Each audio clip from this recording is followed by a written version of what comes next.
টানা বৃষ্টিতে কালীছড়া এলাকায় ভেঙে পড়ল বিশাল গাছ। 10 নম্বর জাতীয় সড়কের ওপর দিয়ে বন্ধ যান চলাচল।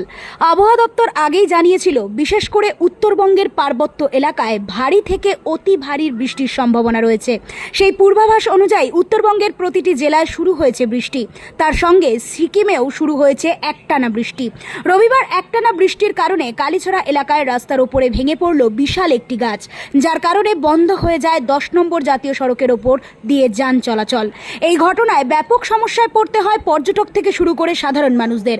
জানা গিয়েছে, এদিন আচমকাই একটানা বৃষ্টির কারণে কালীছড়া এলাকায় একটি গাছ রাস্তার উপর ভেঙে পড়ে। এরপরেই রাস্তার দুপাশ দিয়ে গাড়ির লম্বা লাইন পড়ে যায়। এই ঘটনার খবর পেয়ে ঘটনাস্থলে ছুটে যায় প্রশাসনিক উচ্চ আধিকারিকেরা। এরপরেই যুদ্ধকালীন তৎপরতার সঙ্গে বিশাল গাছ কাটার কাজ শুরু হয়ে যায়।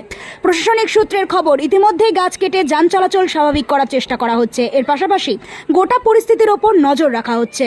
Bureau report, the voice now.